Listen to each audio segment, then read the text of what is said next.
Hola.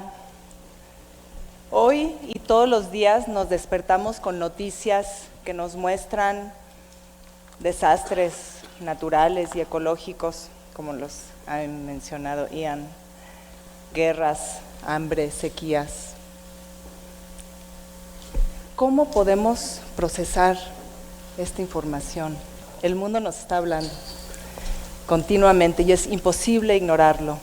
El saber lo que otros están viviendo nos abre los ojos y amplía nuestra conciencia. Y esa conciencia y esa experiencia que nos permite identificarnos con los demás, también nos acerca a nuestra propia voz, donde nos podemos preguntar, ¿qué opino? ¿Cuál es mi responsabilidad? ¿Qué puedo hacer? Todos aquí nos hemos hecho las mismas preguntas. Y yo encontré que para mí el único lugar donde se encuentran esas respuestas es en mi trabajo, o sea, en la práctica del arte. Muchos creen que el arte solo maneja valores estéticos y no necesita tener ninguna utilidad para la sociedad, mientras otros piensan que el arte no necesita valores estéticos, sobre todo en el arte contemporáneo, pero sí necesita y debe tener una función en la sociedad. Yo siento que deben de ser las dos, pero ¿quién entiende? O sea, es más, ¿quién aquí siente que no entiende el arte contemporáneo? Levanten la mano. Uy, ¿todo el mundo lo entiende? No, a nadie. Ok, no importa. Muchas veces yo tampoco lo entiendo.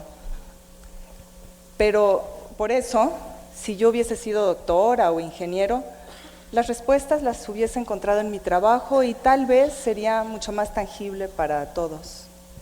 Yo soy artista y decidí afincar mi trabajo en la creación de obras que tienen y encuentran eco y su razón de ser en el medio social y en el trabajo colectivo. Pero la verdad es que no siempre pensé así. Yo antes trabajaba sola en mi estudio.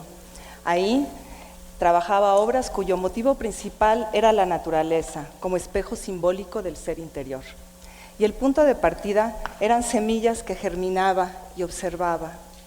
Me parecía increíble, y bueno, todavía me parece increíble, cómo una semilla puede vivir años en nuestra alacena y de pronto eliges una, le das un poquito de agua, de calor, de atención y se transforma, casi como por acto de magia, y de pronto tienes ahí una vida nueva y ya una vez que empezó a cambiar ya no se detiene. A mí me hablaba claramente de esa experiencia que tenemos cuando de pronto vemos las cosas de una manera diferente, como más clara, más nítida. Y mis dibujos buscaban capturar eso que no se ve pero que se siente. Estaba obsesionada con ello y esperaba que las semillas me dieran la fórmula mágica para aplicarla a mi trabajo y a mi vida. Uno de estos dibujos me llevaron a Venezuela. Interesada por la selva, le hablé a un investigador venezolano, que está sentado ahí, por cierto, para preguntarle a dónde ir. Y me dijo, en el Amazonas, colindando con Brasil, vive el pueblo Yanomami, cuyos objetos utilitarios son muy parecidos a tus esculturas. Ahí debes ir. A los pocos días me encontraba viajando a 1500 kilómetros sur de Caracas. Yo soy flor de pavimento, muchos aquí seguramente también lo son. Y nunca se me ocurrió llevarme lo que hoy me parece obvio, llevar a una selva tropical, porque mi experiencia con la selva, bueno, con la naturaleza había sido casi exclusivamente con esas semillas en mi estudio que germinaba. Las había visto crecer, pero jamás me imaginé lo que sería vivir dentro de esa metáfora, esta metáfora. Mi amigo se dio cuenta o se apiadó de mí y me recomendó que me llevara repelente para mosquitos, pan y unas sopas para cualquier emergencia. Y gracias a su consejo, los mosquitos y el paludismo se quedaron con las ganas, pero la comida me duró solo un día. Había que compartirla con muchos y después de eso, puro caldo de piraña y una que otra lombriz fue lo que comí. En ese viaje, remontando ríos y pasando no poca pena y hambre, comenzó a producirse en mi interior como toda una revolución, como que una de esas semillas en mi interior estaba despertando. Yo creo que el shock de tanta naturaleza en su estado crudo, tanto monte, tanto verde, tanta humedad, tanto calor sofocante, fue lo que me sacudió, y tan poquita experiencia mía. Y sentí que la selva me habló y me dijo: para tú poder estar aquí en este lugar, me tienes que dar algo a cambio. Y no crean que me había comido un hongo raro junto con esas lombrices, ¿eh?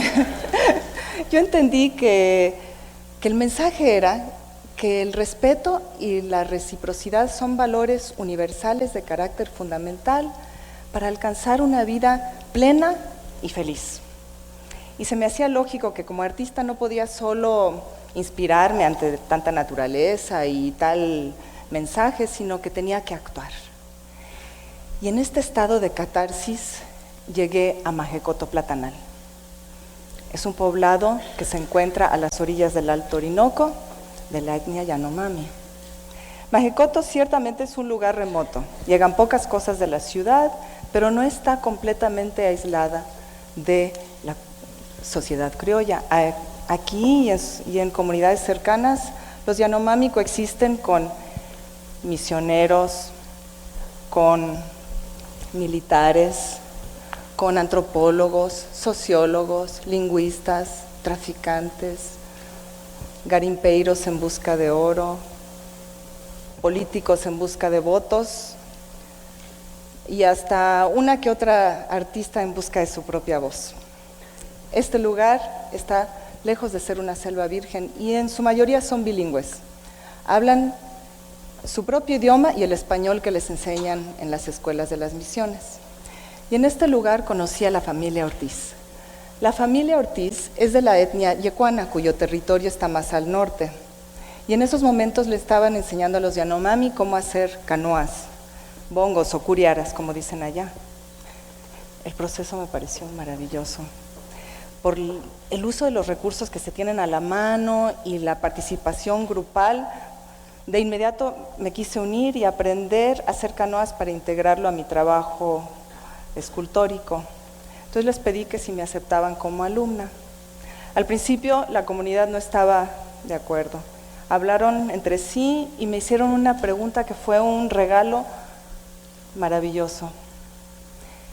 Me dijeron: si nosotros te enseñamos a hacer una canoa, ¿tú qué nos puedes enseñar a cambio?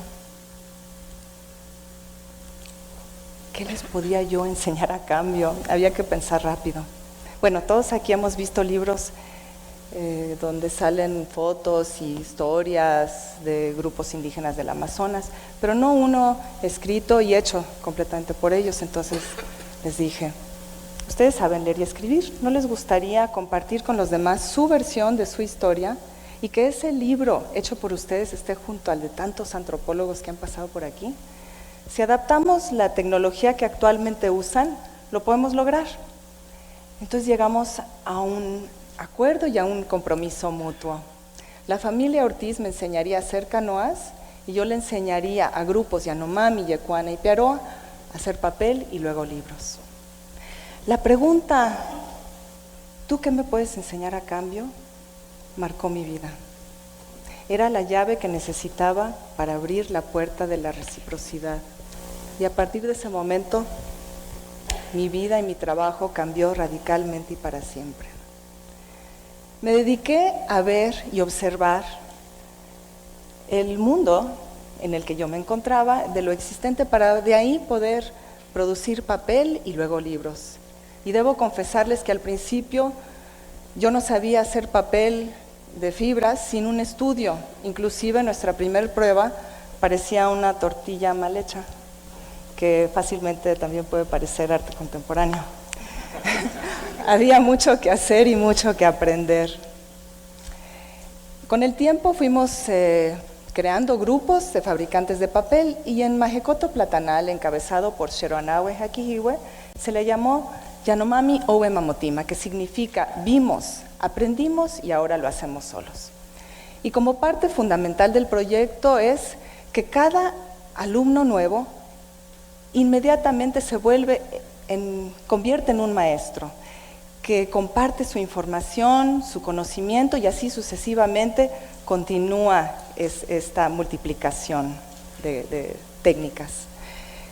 Al poco tiempo terminamos el primer libro hecho por el grupo de fabricantes de papel en Platanal, llamado Chapono. Este libro ganó un premio nacional y hoy forma parte de colecciones importantes y bibliotecas en todo el mundo.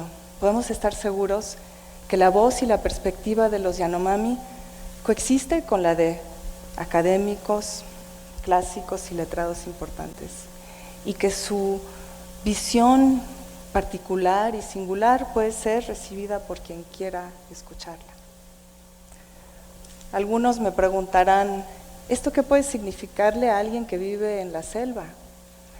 Pues no solo es una fuente de ingresos para la comunidad, pero también el haberse movilizado junto con su chamán a plasmar en papel su propia historia en sus propias palabras, pudieron experimentar y ver que su perspectiva y voz tiene eco, así para poder también reforzar su propia cultura ante la cultura dominante.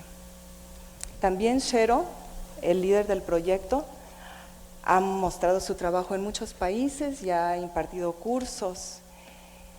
También pronto van a construir una escuela intercultural Yanomami como parte de un proyecto de intercambio entre arquitectos Yanomami y arquitectos de universidades.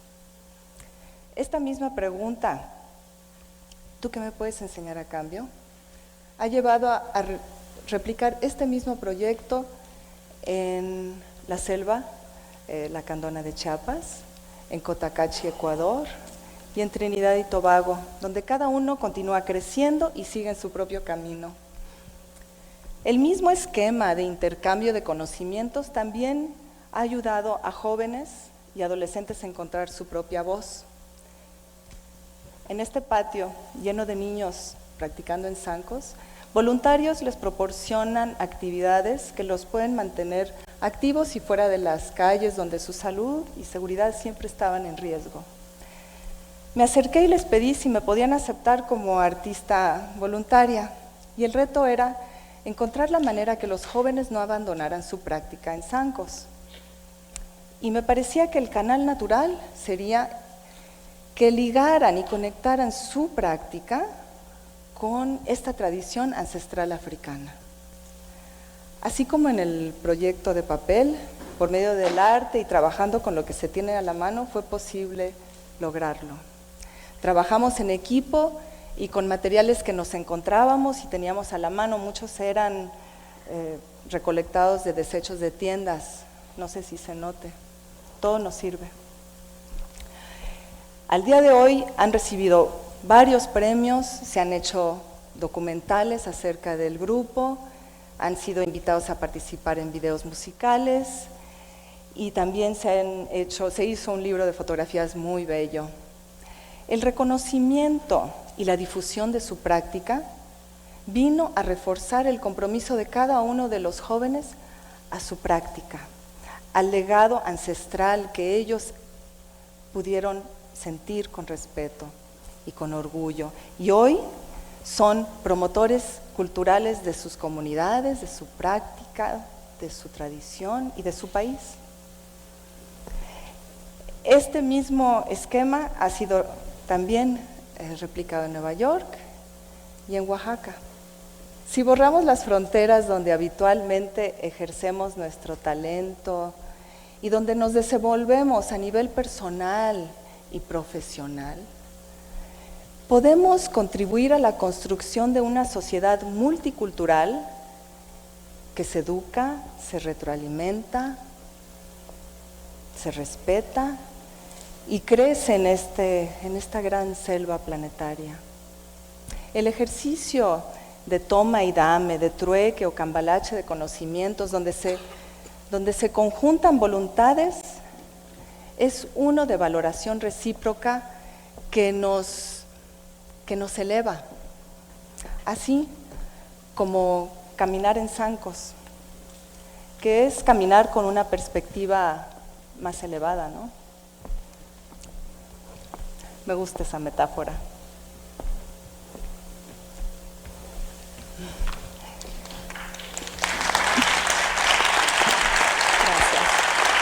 Gracias. Para los que les interese cómo me fue con la construcción de canoas, les puedo decir que además de que me llené las manos de ampollas y que me pidieron que dejara de hacerlo porque lo mío era hacer papel y no llenar la aldea de canoas chuecas, el impacto que ha tenido en mi vida, en mis manos y en mi obra es evidente. Estas acciones no se pueden realizar en la soledad del estudio, de la casa o de la oficina, porque desde ahí es más difícil escuchar lo que el mundo nos está diciendo y aún más difícil compartir con los demás lo que sabemos. Por eso, los invito al ejercicio de mirar a nuestro entorno con nuevos ojos, escuchar y aprender con el espíritu de compartir, un ejercicio de valoración recíproca.